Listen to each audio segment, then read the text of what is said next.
Everyone, welcome to SGI online class 8 Hindi medium, subject Hindi literature, part 4 Priyatam. बच्चों, आज की कक्षा में आपको हिंदी साहित्य में पार्ट 4 प्रियतम नामक कविता की व्याख्या समझाने जा रही हूँ। उससे पहले मैं आपको बता दूँ कि यूनिट सेकंड में जो आपका थर्ड और फोर्थ चैप्टर हिंदी लिटरेचर और लैंग्वेज में दोनों में थर्ड और फोर्थ आने हैं। तो लैंग्वेज का तो आप लोग का रिवीजन हो चुका है। लिटरेचर में आपने पार्ट 3 का रिवीजन कर चुके हैं पिछले वीडियो में।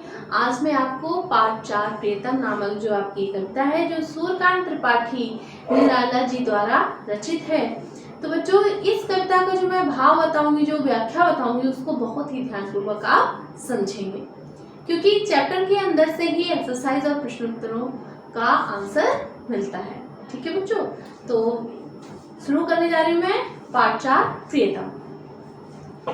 एक दिन विष्णु जी के पास गए नारद जी, पूछा मृत्यु लेख में वह कौन है पुण्य श्लोक, भक्त प्रधान तुम्हारा, भक्त तुम्हारा प्रधान।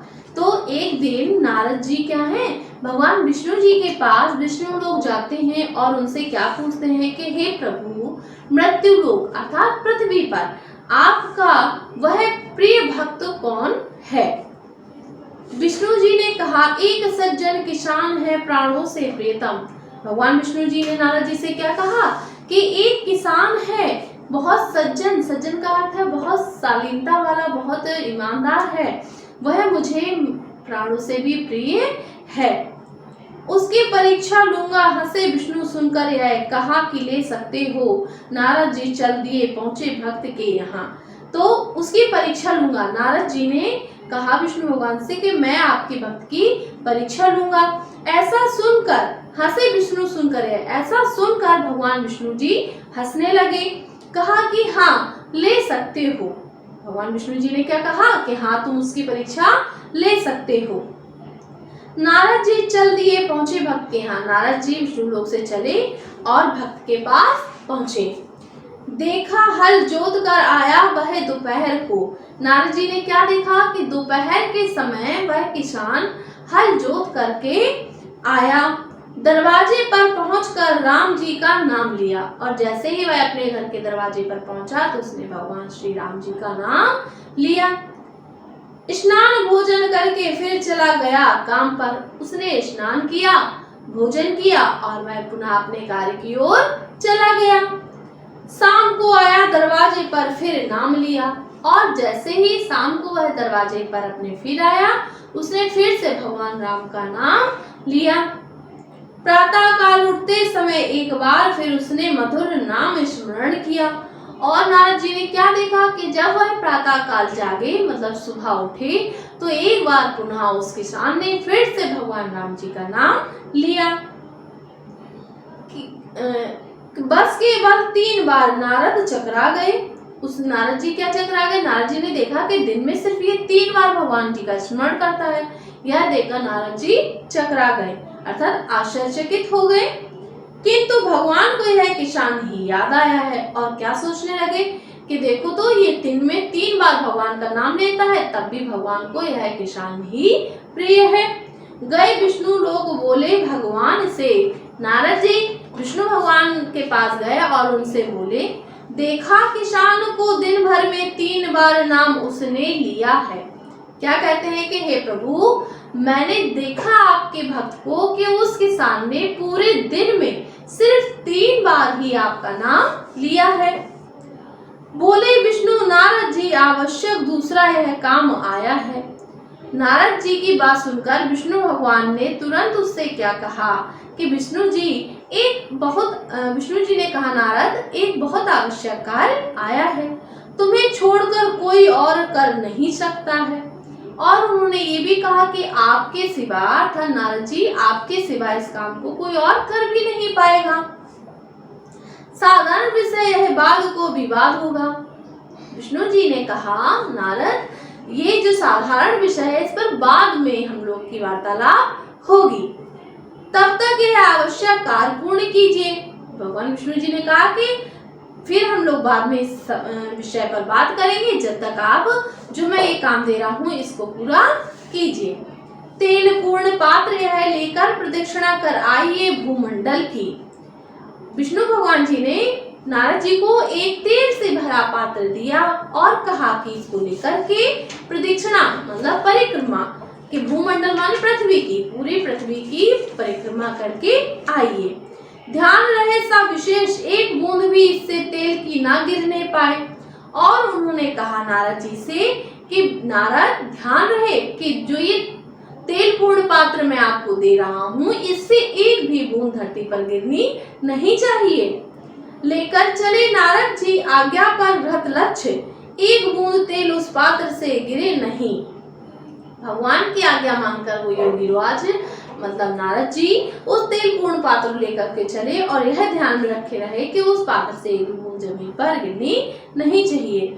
योगी राज जल्द ही विश्व पर्यटन करके लौटे बैकुंठ को, तेल एक बूंद भी उस पात्र से गिरा नहीं। योगी राज मतलब नारद जी पूरा परिक्रमा करके बैकुंठ अर्थात भगवान विष्णु जी के लोक में लौटे और एक बूंद भी उससे पात्र से तेल की बूंद नहीं गिरी। उल्लास मन में था भरा, यह सोचकर तेल का रहस्य एक अवगत होगा नया। और जब उस पात्र से एक बूंद तेल की नहीं गिरी तो नारद जी जब वापस विष्णु लोक आए तो उनके मन में उल्लास अर्थात खुशी थी कि इस पात्र में कोई ना कोई रहस्य होगा, तो एक नया रहस्य मुझे जानकारी प्राप्त होगी। नारद को देखकर विष्णु भगवान ने बैठाया स्नेह से। नारद जी को देखकर के विष्णु भगवान ने उन्हें बड़े ही प्रेम से वहां पर बैठाला। कहा यह उत्तर तुम्हारा यहीं आ गया, बतलाओ पात्र लेकर जाते समय कितनी बार नाम इष्ट का लिया। भगवान विष्णु जी ने उनको बड़े प्यार से अपने पास बैठाला और पूछा नारद जी बताओ जब मैंने ये पात्र तुमको दिया प्रदक्षिणा के लिए तो उतने कार्य करते समय तुमने अपने इष्ट का नाम कितनी बार स्मरण किया। एक बार भी नहीं। नारद जी ने कहा एक बार भी नहीं।